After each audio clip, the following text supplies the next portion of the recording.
The physics we've been talking about up to this point, from last semester's class physics 141 to this semester's class 142, is considered classical physics. This is physics from the time of Isaac Newton up until the early 1900s. It deals with, again, electricity, magnetism, optics, thermodynamics, sound, kinematics, mechanics. But in 1905, something revolutionary began to happen. In 1905, we went from classical physics to what we are now calling modern physics. So moving forward from this point, starting with this chapter and this lesson, we'll be looking at what is considered modern physics. And modern physics is made up of two major types of subdisciplines in physics: relativity and quantum mechanics. So quantum means small, mechanic means the motion of, just like mechanics we studied last semester, dealing with forces and things like that. So this is basically talking about the forces between very small things like atoms and subatomic particles. Relativity has to do with how physics behaves in different reference frames. So in 1905, Albert Einstein published three groundbreaking papers in physics. He published a paper proving the existence of atoms through what's called Brownian motion. He wrote a paper, which we'll talk about later, called the photoelectric effect, that proved that light is absorbed in little bundles of energy called photons. And his most famous discovery, he wrote a paper in 1905 about the theory of special relativity. And he expanded on that theory 10 years later in 1915 when he wrote a paper about the theory of general relativity. Now, special relativity is basically a way of looking at the world in terms of reference frames and how reference frames behave. By reference frames, I mean, how do you define when you're taking a measurement? For example, if I'm standing across at home plate and there's a pitcher, a major league pitcher standing on the pitching mound and throws a fastball at me, I might measure that fastball at 100 miles an hour. But if that pitcher could throw the same fastball while riding a motorcycle at 100 miles an hour at me, so the motorcycle is coming in at 100 miles an hour, and then the pitcher throws a 100 mile an hour fastball at me, I would measure the speed of that ball to be 200 miles an hour. The speed of the ball leaving the pitcher's arm plus the speed of the pitcher as they come towards me. So the reference frame you're taking the measurements in matters. If I'm on a motorcycle moving away, then the ball would appear to not approach me at all. It would, from my reference frame, just seem to fall straight down. I'll link to a quick little Mythbusters video showing you up here. I'll talk about it as it goes. It's from the TV show Mythbusters. They mounted a cannon on the back of a truck, and the cannon shoots a cannonball backwards at the same speed the truck moves forwards. And if they can match those two speeds exactly, the cannonball should appear to drop straight down. And the slow motion video that they show on the TV screen, hopefully I'll have this here on the right, will show that as well. That for someone just standing there watching the truck go by, the cannonball appears to just drop straight down. Whereas if you're in the truck, you fire the cannonball outwards.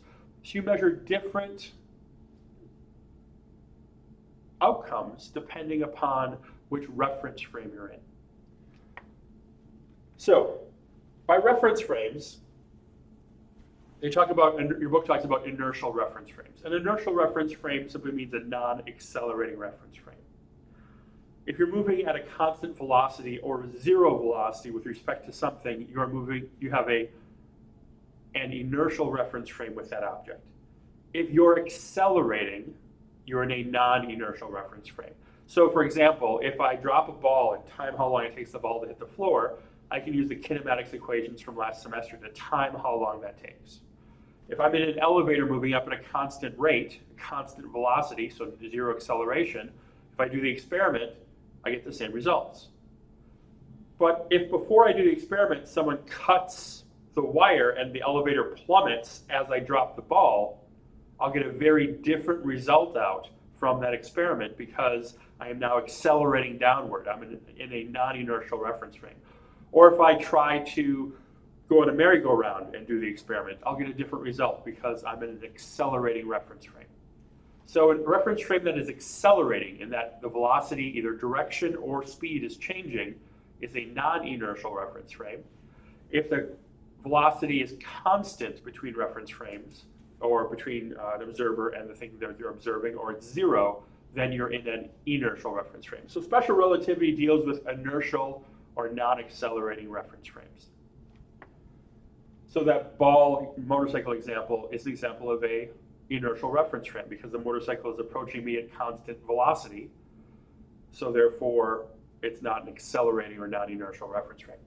Now, special relativity is deceptively simple in that there are only two postulates or two assumptions that Einstein made when formulating this theory of special relativity.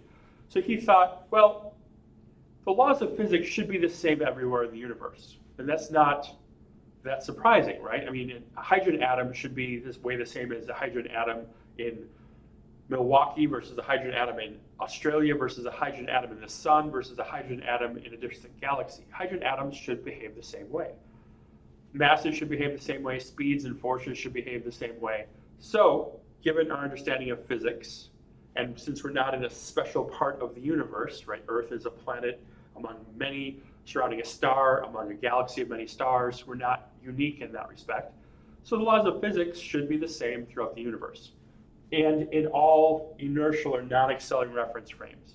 So if I run an experiment, and I tell you to do the same experiment in a non-inertial reference frame, you should get the same results out. So that's a pretty basic assumption. If that's not true, then if the laws of physics change dramatically as you move to different places in the universe, then we're kind of lost, right? It doesn't make sense that the universe would do that. Second is the speed of light, which is again denoted by the c, the speed of light in a vacuum, is constant and independent of either the source of the light or the observer. That's the tricky one. What Einstein is saying is the speed of light, when I measure it with my instruments, I get the same result as you do, regardless of what your inertial reference frame is. So there's the old joke, right? You're traveling in a car at the speed of light and you turn on the headlights. What happens? Well, first, you can't travel in a car at the speed of light. Let's say you're going half the speed of light. Now, classical physics say you turn on the headlights should go out at half the speed of light, because you're already traveling half the speed of light, and the speed of light is a cosmic speed limit. So if you're already doing half the speed of light with respect to some other reference frame, then your headlight should go out at half the speed of light. If you're doing 90% the speed of light, then your headlights will go out at 10% the speed of light. That's the incorrect classical interpretation. What Einstein said is, no, you flip the headlights on, the headlights go out of your car at the speed of light. It doesn't matter how fast you're traveling. Someone will observe your car fly out at 90% the speed of light. They turn on their headlights. Your headlights are still moving out at the speed of light from their reference frame and from yours. So that's different than my baseball analogy earlier. In my baseball analogy earlier, when the pitcher threw the fastball off the motorcycle, that fastball was moving from the pitcher's perspective at 100 miles an hour. From my perspective, it was 200 miles an hour because the pitch was coming right at me and at 100 miles an hour, and it was coming off a pitcher that was already moving 100 miles an hour at me on the motorcycle. So I would add those velocities. Special theory of relativity says, no, the speed of light is always c. Always, always, always. We're in a vacuum. We did talk about how the speed of light slows when it moves through different materials. We're ignoring that for here. We're just talking about the speed of light in a vacuum. Imagine lasers being fired in space. Everyone measures the speed of light to be the same. And weird consequences come out because of that. That's where special relativity comes in. Now, the reason Einstein took this second postulate is because there was an experiment done about a decade or two earlier, called the Michelson-Morley experiment. It was known from the work that Maxwell had done, that we talked about earlier, that light is an electromagnetic wave. But waves have to travel through mediums. At least that's what was believed at the time, right? Water waves travel through water. Air waves travel through, sound waves travel through air. Earthquakes travel through the earth. There has to be a medium that has to shake for the wave to propagate. But in the case of electromagnetic radiation, physicists asked, well, what's shaking? What substance is wiggling? Because we knew that light travels through a vacuum, so it doesn't have to have matter like sound waves do, because we get light from the sun, and there's very little material between us and the sun. So physicists came up with what's called the luminiferous ether. It was an imaginary medium that needed to exist for light to move through it. However, if that medium does exist, or say around the sun, around the Earth, Earth moves through it as it orbits the sun. So depending on Earth's motion, because Earth goes around in a big circle, right? Earth goes in a big circle around the sun. Depending on Earth's motion, sometimes the Earth is traveling up in this direction, sometimes it's traveling in that direction, sometimes it's traveling down, sometimes it's traveling to your right, or your left, sorry, my right. So what would happen to the speed of light? Michelson-Morley stated, well, if the Earth is traveling through this medium, then sometimes we'd be traveling maybe with the medium and the speed of light would be faster. And sometimes we're traveling against the medium, the speed of light might be slower, vice versa.